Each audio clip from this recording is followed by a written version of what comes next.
Thank you for joining us online at Crossroads Community Church. We hope you enjoy this sermon from our most recent service, but we'd love for you to join us in person at Crossroads. We invite you to attend one of our services next weekend. We meet on Saturday nights at 6:30 p.m. and Sunday mornings at 9:30 and 11 a.m. If you would like to join our mission to connect people with God, visit us at www.crossroads.cc, where you can make a one-time donation or set up a recurring donation to support what God is doing at Crossroads. Enjoy the service.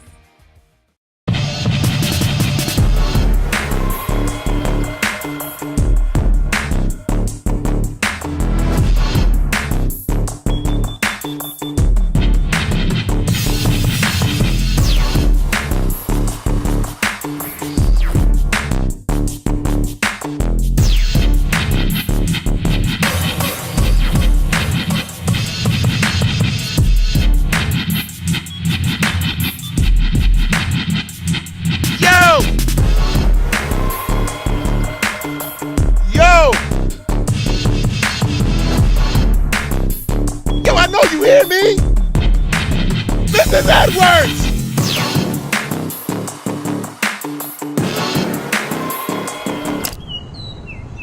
What do you want? Mrs. Edwards, I know I ask you this like every week, but would you like to ride to church with me? Oh, come on, Mrs. Edwards, you like my church. We have some hot music. It may not be what you're bumping at all, but it's hot. We gets down. What do you say, Mrs. Edwards? Oh, I suppose. I've heard it said that 80% of first-time church visitors come because someone personally invited them. All people need to feel loved and wanted, and for some people, it just takes having someone offer to give them a ride to church. We have something great going on at this church. People's lives are being transformed by God's love. Your homework this week is to find at least one person who could use a little more of that love and invite them to come with you next week. Trust me, it's worth the extra effort. Mrs. Edwards, you want to listen to some music on the way? Go ahead, your choice.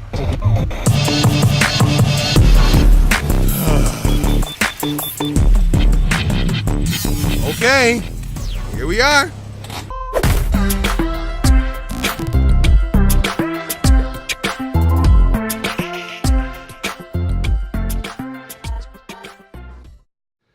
My name's Paul. I get to be one of the pastors here. I'm really excited to be up here this morning.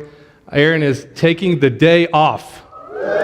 So I'm so happy. He was texting me last night. He said, I feel bad. I said, dude, don't feel bad. Sleep, man. Everyone else is sleeping today. It's not going to feel... So the question is, really, man, who are you going to invite? Who is it that God is going to put into your life this week? Who is it that God's going to put into my life this week that needs to be here on Easter? They need to be here every Sunday, but especially on Easter, okay? Really, pull the heartstrings if you have to, right? I mean, say, man, it is Easter, right? And your grandma, God bless her soul, would want you there, right? So do what you got to do. Be relentless.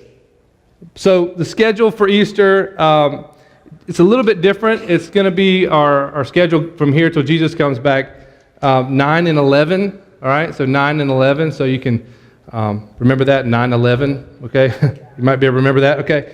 And then before that, to kind of get our hearts right and to get us in the right frame of mind, we're going to do this thing called the invitation. The invitation, and it's going to be incredible. It's going to be interactive. If that's you, if you kind of ADD like I am, and you kind of need just a few things to kind of help you through Easter, okay? It's not going to be a long, boring service. It's going to be a way for us to interact with that night and that time. And if you're a believer, or even if you're not a believer in here, it's going to be a great way to experience Easter like you've never experienced it before. And I'm excited about it. I know we've been working hard, and especially Ruth Ann's been working hard with a team of people to make it one of the coolest things that you're going to see this Easter season, okay? So that's going to be on Thursday at 6:30. So make sure you come out for that. It's also going to be kind of a sneak peek into what's going on behind these doors. This week has just been crazy. If it hasn't been paint and hanging things, and there's carpet and things being ordered and signs going up and things being created, it's just a really exciting time of change and culture shift, and we're just kind of like the guy on the surfboard that just is on a wave that's a little bit too big for himself, right? It's really fun. It's really fun. We're having a great time, but we might die at the end. Like, that's kind of where we are. Okay. So just pray for us this week, especially, okay? This morning, I get the opportunity to speak to you guys from a passage of Scripture that is, I think, one of the most incredible passages of Scripture in the Bible. And I guess every guy that comes up here and speaks says the same thing, right? This is the best ever. And there are some great things, but I think that today our eyes are going to be open to some things that we've never seen before. I know this week my eyes have been open to some things that I haven't seen. And so we're in this series called Grand Opening, kind of for obvious reasons, but also because we really want Christ, the person of Jesus Christ, who, by the way, is living and active and alive, okay? It's seated at the right hand of the Father, and he's there right now. It's not a fable. It's not some kind of like story you heard at bedtime. It's real. And we get to interact with him, and he wants to have a relationship with you, personally, just you. And so we've been in this series called The Grand Opening, and we're really desiring Christ to interact with us through these miracles that he did. And we can't go through all the miracles because there's a ton of them. But we're going to go through a few. And last week, Pastor Aaron told us about water being turned into wine, right? And everybody's hoping that they were going to get a little bit last week, right? It was like... So. But no, that didn't happen. And if you missed that message, check out our website or our Facebook page. You can see it on there. And but in the series, we've been taking a deeper look into some of the most incredible miracles that Jesus did. And we've discovered that Jesus is doing miracles all around us every day, right? So that's the whole point. It's not just a story. It's not something this Easter that we're going to look back and say, okay, Jesus got up from the grave, right? But he actually desires, okay, he says in his word that he wants to take that same power and make it come alive in you. Well, man, like, you mean I can die and come back to life? I don't know, maybe. Right? I'm not going to try it, but you can try it. But we've seen these miracles. And so I started praying, okay, God, show me last week. God, show me, based on what Aaron said, show me miracles. Open my eyes. Let me see the stuff that you're doing. And then Thursday morning happened. Some of you know I was in a pretty serious car accident. I think we have a picture of that. Guy pulled out in front of me on 134, 8:45 in the morning, and I had zero time. There was a school bus beside me, and the school bus missed him, and I hit him going 45 miles an hour. I broke his axle. His wheel flew off. I did a complete 360, and some people drove by. Thanks for stopping, guys. I appreciate it. I've talked to some people, yeah, I went by there, and I was wondering what was happening. Just me, side of the road. In prayer. That was me on my knees. But no, I was, and so the accident happens. I had no time, just, hit my horn and hit the guy. And this thought went through my mind, you asked for it. What are you talking about I asked for it? Like I deserved it or what? God's saying, well, you asked for it. Here it is. And so as I've unpacked the accident and kind of felt the soreness over the last couple days, I asked for it. I wanted to see his hand. I wanted to see a miracle happen right in front of me. And it happened.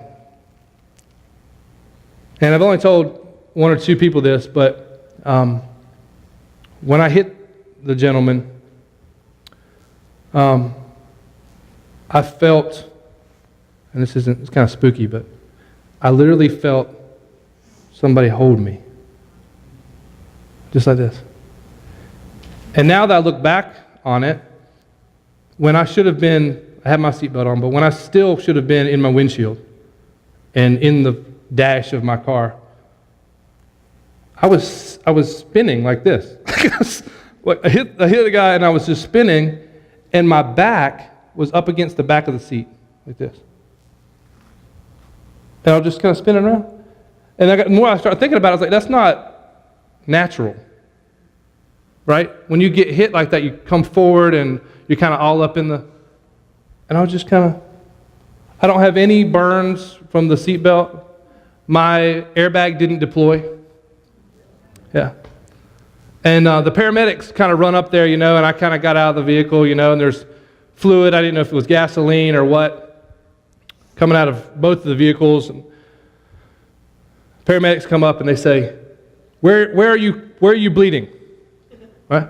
They didn't ask me if I was bleeding. They're like, and some of you guys that do that are in the room today, I just, firemen, police officers, first responders, man, you guys are awesome. Woo. There's a rescue section back there. Okay. I'm glad you're here. Okay. But they said, where are you bleeding? And I'm like, checking my fingers and my toes, and I had my coffee cup, Starbucks mug in my console, and when I hit him, I mean, everything that was in my back seat, it's weird stuff you don't think about that's in your truck, like your tire iron, okay? Secure your tire iron. This morning, secure it, please, in the name of Jesus, please. But like mine was not secure, and it came up under my seat, okay? And so when I got back there and saw all this stuff is lodged up underneath my seat, right? I felt my arm because I felt something warm. I was like, oh boy. I looked down, he's like, where are you bleeding? And I was about to say, right. I was like, oh, it's just coffee. So I had coffee out of my closed Starbucks mug, which stayed warm the entire time, by the way. Starbucks commercial. But so I had coffee on me, and then it's like, okay, where are you bleeding? Where are you hurt? Right? And then I'm just kind of feeling around, I said, dude, I feel good. I feel fine.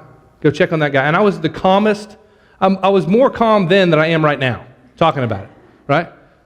And I was just like, I'm fine. I went over to the other gentleman, and he said, I'm okay. He ended up going to the hospital, had some injuries. And then there was another vehicle with a mom that was just sitting at the light, couldn't do anything, and saw it happen right in front of her. And his car, I knocked him completely around, and there was mulch everywhere, and he was... somebody didn't get their yard mulched. I don't know who it was, but they were late. But and it ran into her, and she was really upset, and so I was over there kind of hugging her, And so God showed me that even when you don't think you need a miracle, there's one for you. There's one for you. And so this morning, I'm just living proof. And I told Aaron, I said, I was kind of struggling with what to talk about, my opening. And Aaron's like, don't do that anymore. Okay, stop. Okay. So I'm never going to, the rest of these messages, I'm just going to start with no opening. I'm just going to go. So we're in John chapter 9. John chapter 9, we're going to be in verses 1 through 11 this morning.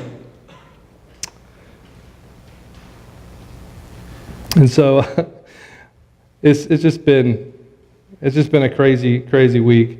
And thank you so much for everyone that has,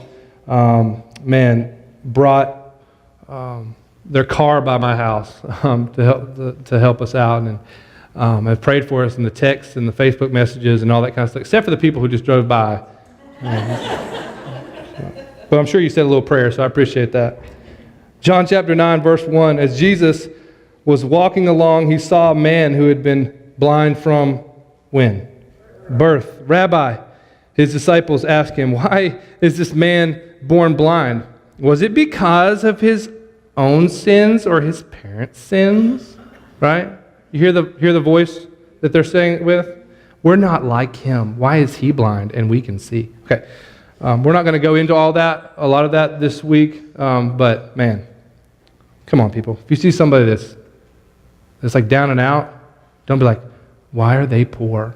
You know, come on, people. Okay, we don't do that anymore, do we? Just a church down the street that does that? Okay, thought so. Verse 3, Jesus says, it was not because of his sins or his parents' sins, Jesus said. Smack down.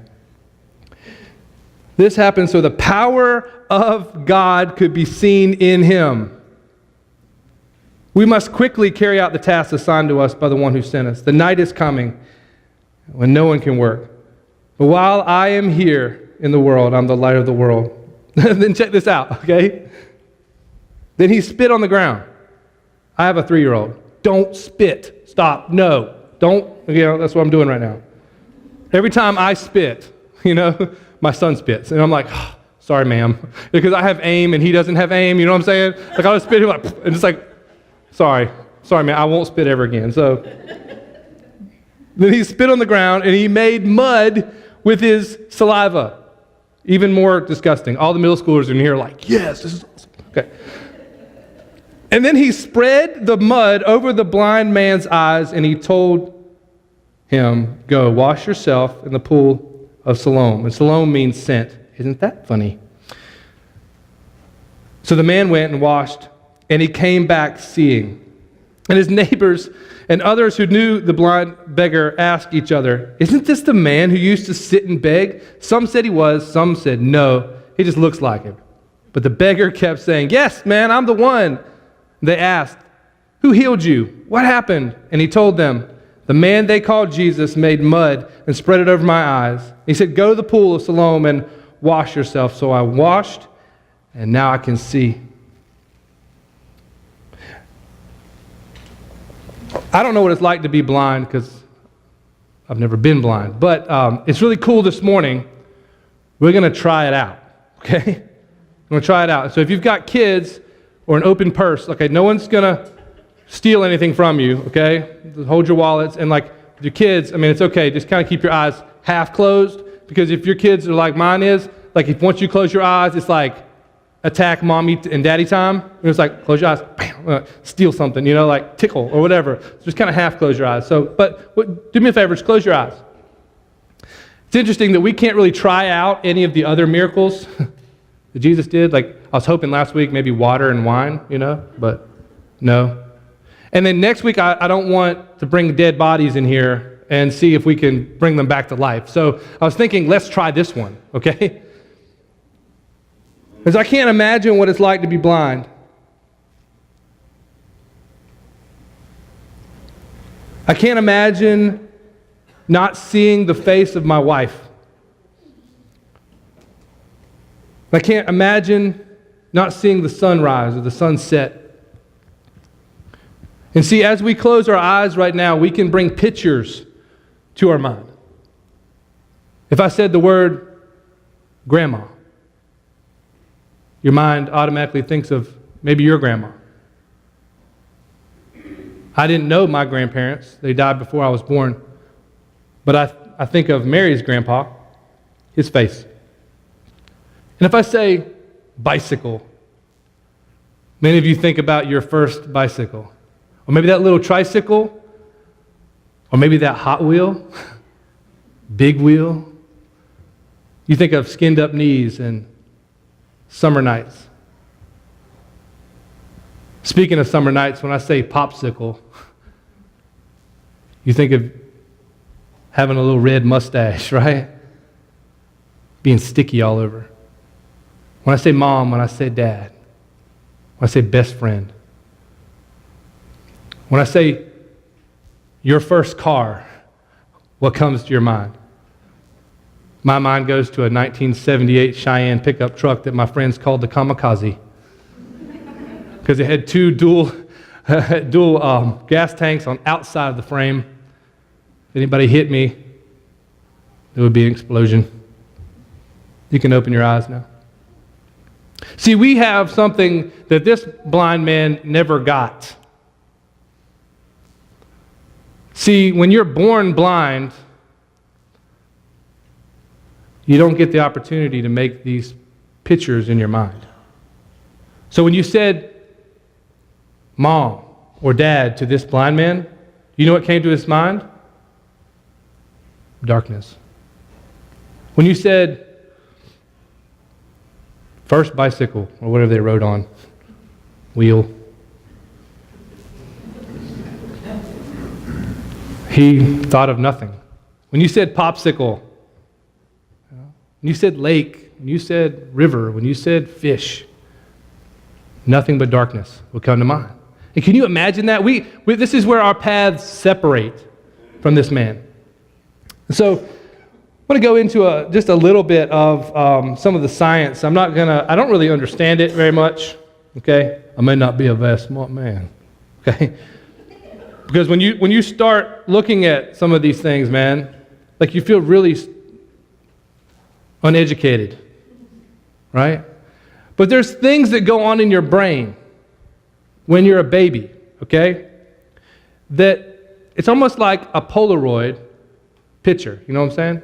And you take a picture of it, and it may take a while to develop, but it's a picture, right? And so I've got up on the screen how a baby sees. And you guys are going to dispute this because like I knew my son, he knew me from the moment he was born, okay? And so I'm the same way. But when Nate was born, I got to be on that little pit crew, you know what I'm talking about? That I wasn't supposed to be on, right? I was supposed to be on the support crew, right? You can do it, baby. You're doing great. I love you, you know? But like Nate got born during shift change, and they put me in this thing. It's like, okay, sir, come over here. And there's like a whole pit crew comes up, and they're like doing this stuff. And I had a mask on and all this stuff, and before long I was holding a leg. And anyway, so not to get too graphic, Nate's head comes out, okay? And he looks at me like this. It's the truth, isn't it? Okay, she doesn't know. She was on drugs. She was like, wee, I'm having a baby. No, epidural time. No. But really, Nate and I had this moment where he's like, sup, Dad? You know? It maybe was a split second, but we had this moment. I was thinking to myself, first face he saw was of his daddy, right? And I was like, you can do it, son, right? He didn't see me. Man, I got educated now. I'm going back to him now. I was like, man, you were just messing with me, you know? He was like, oh, look at that dark blob. So newborn, you can see it's just pretty much darkness. Now, if we closed our eyes today, we can kind of replicate this. You know, if we turn the lights on and off, you have your eyes closed, you can say, man, the lights are on, the lights are off. That's kind of how they see, right? And so mothers, I know, you believe what you want to believe. They know me. They know my face. You know, no, they don't. Anyway, they just say food, yes, food, no. Okay.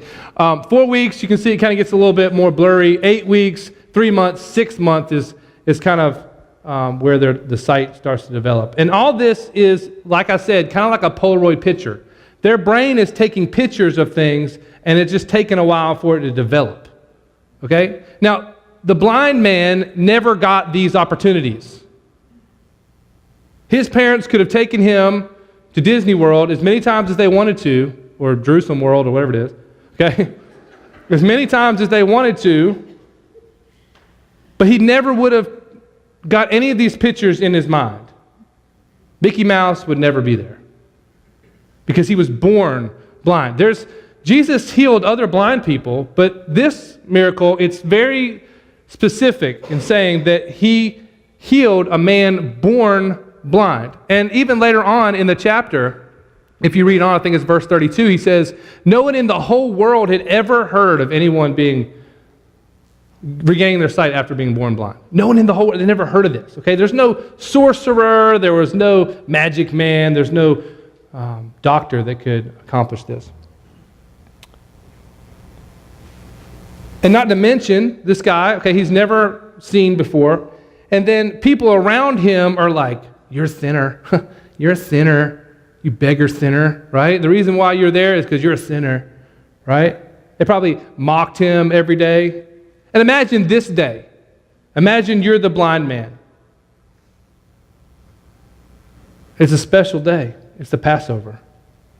It's a big Sunday, kind of like Easter. And so that weekend he goes and he said, man, there's going to be a lot of people around. I probably should put on my best. And he struggles to pick that out, what that is. But he knows something about this weekend. He knows that there's been a man that's been going around town. He's been doing some really incredible things. He heard about the story of water being turned into wine, and he thought to himself, maybe, just maybe, he could maybe do something physically for me. But I'm not water and I'm not wine, right? He thought to himself, well, I heard about him healing a little boy. That was physical. That boy was dying. And Jesus just spoke the word and the boy got better. That was physical. So this morning when I sit in the corner outside the temple, I'm just going to call out his name, Jesus!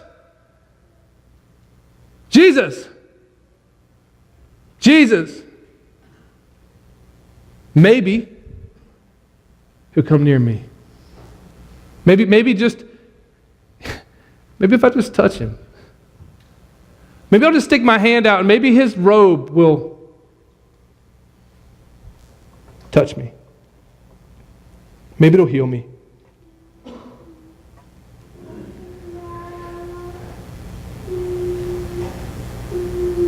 First off, we've been looking at this week and last week. First of all, if we want to see all these miracles happen around us, we need a desperate situation. Man, was this guy desperate? I think the obvious answer was yes. Oh yeah, desperate. Desperate situation. You know, it's funny that we're born blind. We're born blind. We're born legally blind. Isn't that funny? Isn't that funny how God kind of gives us a reminder even in our own anatomy? We're all born blind. As you said before, babies can't see very well. They see 20/200. Okay? And see, this blind man knew something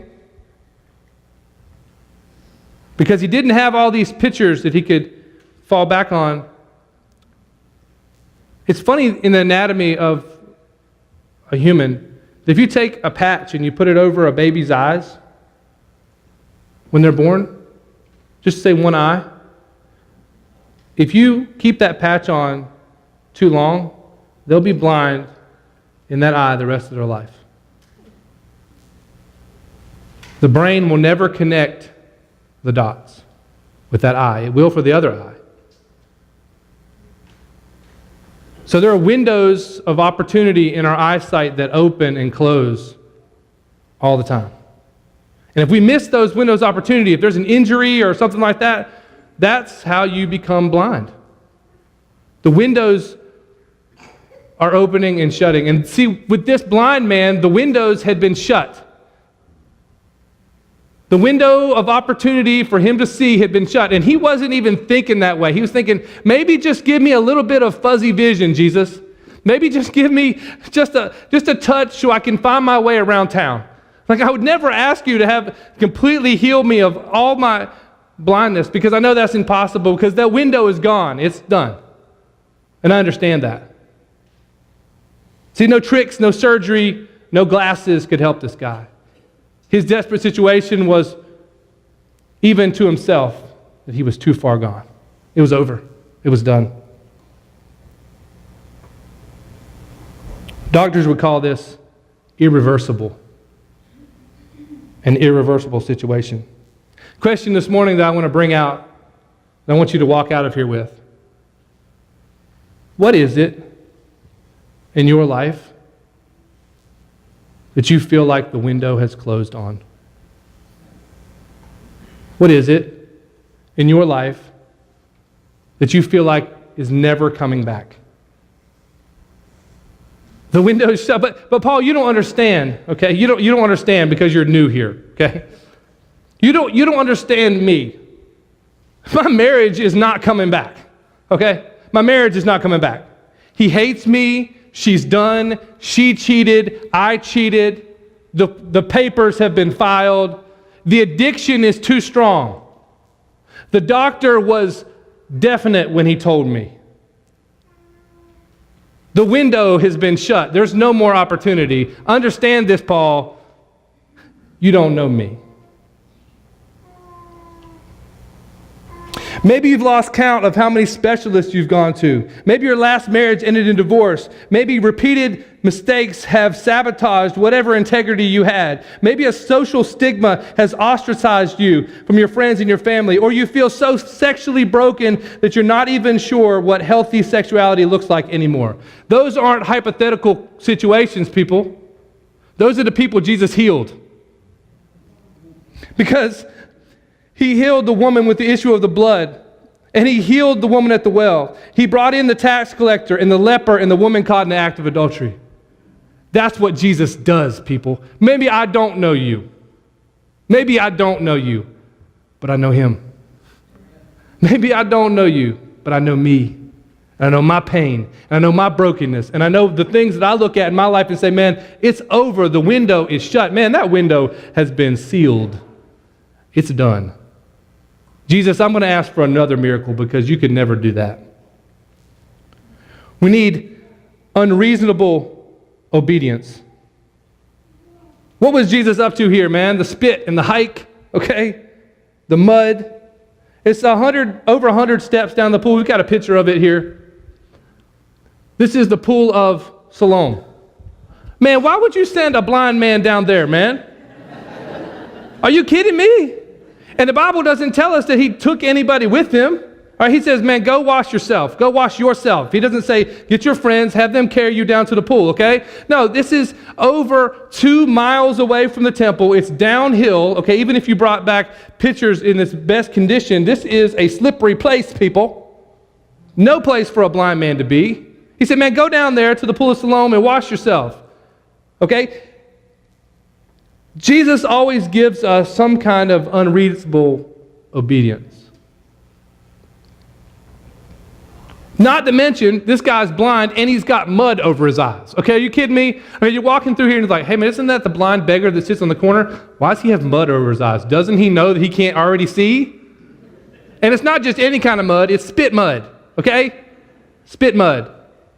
This is radical, it's unreasonable. But he does it. All we know is that he makes it, and he washes, and he comes up seeing. Third, we need to remember that Jesus makes the impossible possible. He always makes the impossible possible. Man, when the paramedic said to me, where are you bleeding? I was like, nowhere. And those guys looked at me like, man, it's impossible. Roll your sleeve up. Fine, guys.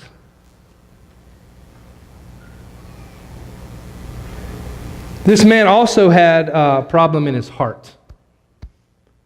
He was helpless. Have you ever been in a helpless situation or felt like something in your life was just helpless and there was nobody that's ever going to help you from this? No bestie could come over and say, hey, I know what you're going through. In fact, you've pushed all those away because no one could really feel your pain or know what you're going through. Sometimes Jesus will ask us to do something in our condition so he can do something in his power. I'm going to say that again because I messed the end up. And it's tweetable. It's tweetable. 140 characters, yes it is. Sometimes Jesus will ask us to do something in our condition so that he can do something out of his power. See, sometimes we just want him to do something out of his power. God, heal me. God, do this. Change my bank account. Okay, let me look in there the second time and there'll be money in there. You've done that too? Me too. Okay, I'm amongst friends. Thank you. Okay. See, Jesus heals his heart and he knows from this point forward, even though he has no idea, this man, even though he has no idea how the miracle happened, he knew that he obeyed and God showed up. See, I don't know what miracle it is for you this morning. But I'm going to tell you this about the miracles of Jesus. If you want to see a miracle happen around you, obey radically. Fill the pots up till they can't hold any more stinky foot water, like Aaron was talking about last week. Just fill them up and it's like, okay, Jesus, if we're doing this miracle, we're doing it. I'm filling this up. I'm going to plop it down. I'm going to dip it in here, and the guy's probably going to eat foot water. Okay, he's going to drink foot water, but I'm going to do it anyway. So he puts it in his cup, and the guy's like, man, this is the best wine I've ever had. And he's like, are you kidding me? Get me some of that. Like do this radical obedience. Do it to the max. Stumble where you have to stumble with mud on your eyes. Crawl down the steps if you got to. Just get to that miracle. Get to the Jesus of that miracle. And know this, if you obey radically, you'll see radical miracles. If you obey radical. Isn't it kind of weird that we don't see miracles like this every day? Or even in our lifetime? And I started thinking this week to myself, man, have I ever obeyed like this in my lifetime? Have I ever obeyed like this in my lifetime? Maybe there's a key there. Or maybe I just want God to act out of his power on whatever situation. And the obedience is kind of lacking. Lastly, we need to keep our eyes on the miracle maker. We keep our eyes on the miracle maker. When I look at my problems, I realize I'm too far gone. When I look at my condition, I find I'm helpless and can do nothing to change where I am. But when I look at the miracle maker, when you look at the miracle maker, you'll see the window's still open. He supernaturally holds the window open on the things in my life that I thought were too far gone. He's the God of first and second and third and fourth and fifth and 100th and 500th and 5,000th chances. Have you a witness to that? Let me hear. Anybody witness that? Man, I'm telling you, right? I don't need another chance, God. If I were you, I would squash me. Because there is some kind of connection that I'm not getting. But man, he's always there to open his arms and say, try again. Just obey one more time. Let me heal you one more time. Let me take that girl who cannot see herself in that mirror as beautiful. He wants to heal that. He wants to heal, guys, our addiction to the things we look at. He wants to heal our condition of never measuring up. But maybe, Paul, you say, man, that's too far gone. I'm just going to have to live with my addiction. I'm going to have to live with my self-worth. I'm going to have to live with the condition that I am because I'm helpless, and that's who I am. So you need your heart changed too. Because what he did for this man is he made him go do something for himself. And he knew the rest of his life, that man did, if I do something for myself, if I act in obedience for myself, that man, that God, that lover of my soul will act in his power. And there's nothing that he can't do. And it might be true, John 9:32, ever since the world began, no one has ever been able to open the eyes of someone born blind. People may have never seen anyone come back from a past like mine, or a defeat like yours, or a pain like ours. But now that I can see him, I will follow his directions. And I'll wait for him to act in his power. Will you today? Will you act and trust, though we can't see the miracle? Though we might not even know, like I did on Thursday morning, that I even needed one. That I even needed one. Will you ask him to open your eyes? To show you the windows that you've shut. And it might be painful this morning to look back. It's easier for me just to say that window's shut. You know what I mean? If you're like me. Man, that window's shut. My dad is never going to talk to me again. So why should I talk to him? He walked out on me. Why should I walk in on him? It's easy for us to look at the window and say, that's shut. But we serve a God. We know a Jesus that can make the impossible possible. And if we look at that miracle maker, and we trust him and we obey him, he can open those windows again. Maybe just a crack. Maybe just enough for us to squeeze through. He'll do it. Do you believe him? Do you trust him? I see a day when you look back at me, and some of you are looking at me like that right now, with eyes that have a little twinkle in them.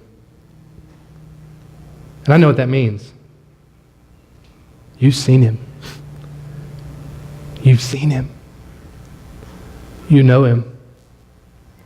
There's hope. Some of you are looking at me right now, and I can see that you don't have hope.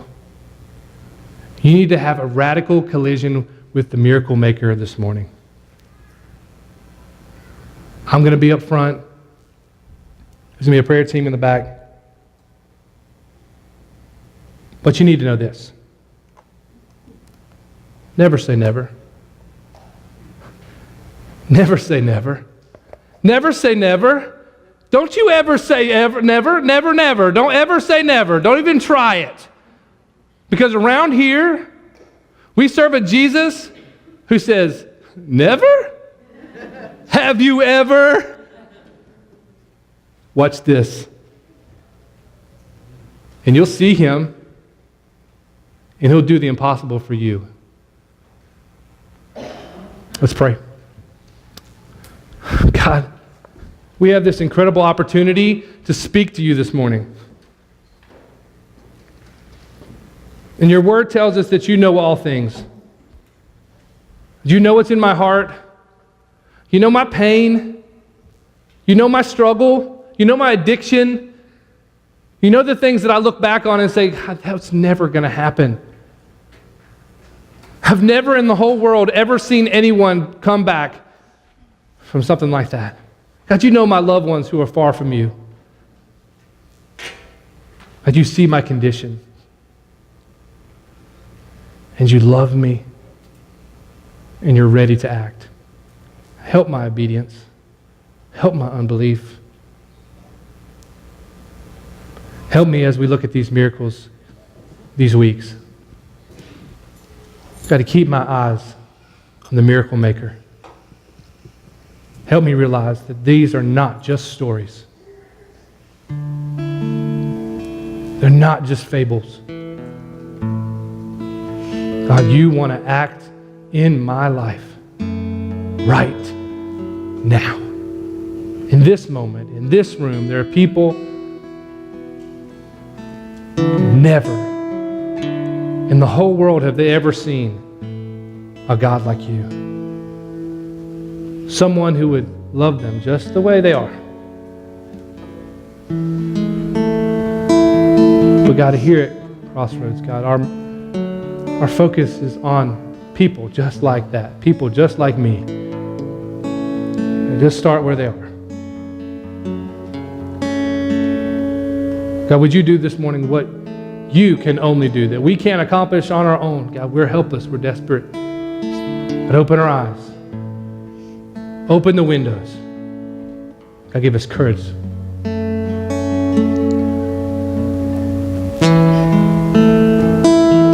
We're going to have a time of reflection and action. I'm going to be up front, and there'll be a prayer team in the back, and we'd love to connect with you. Don't walk out of here saying never. Don't walk out of here saying, That's not me. Because in this story, we also see Pharisees, people walking by and saying, man, that's not me. And Jesus comes back later and he says, I did this so that my power could be displayed to them. So they also could see that they're blind spiritually. So that might be you this morning. It might not be physical for you. It might be emotional. It might be spiritual. Maybe you thought that the window of you connecting with God was shut. And it's been silent for years. Come back. Don't say never. Come back. Don't push him away. This morning is the time. Never say never.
me?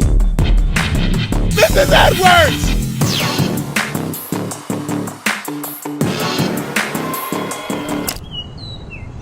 What do you want? Mrs. Edwards, I know I ask you this like every week, but would you like to ride to church with me?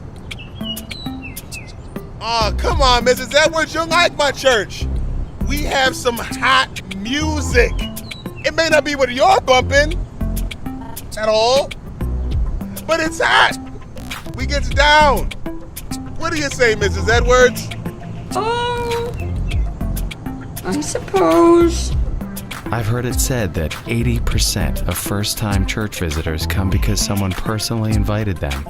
All people need to feel loved and wanted, and for some people, it just takes having someone offer to give them a ride to church. We have something great going on at this church. People's lives are being transformed by God's love. Your homework this week is to find at least one person who could use a little more of that love and invite them to come with you next week. Trust me, it's worth the extra effort. Mrs. Edwards, you want to listen to some music on the way? Go ahead, your choice.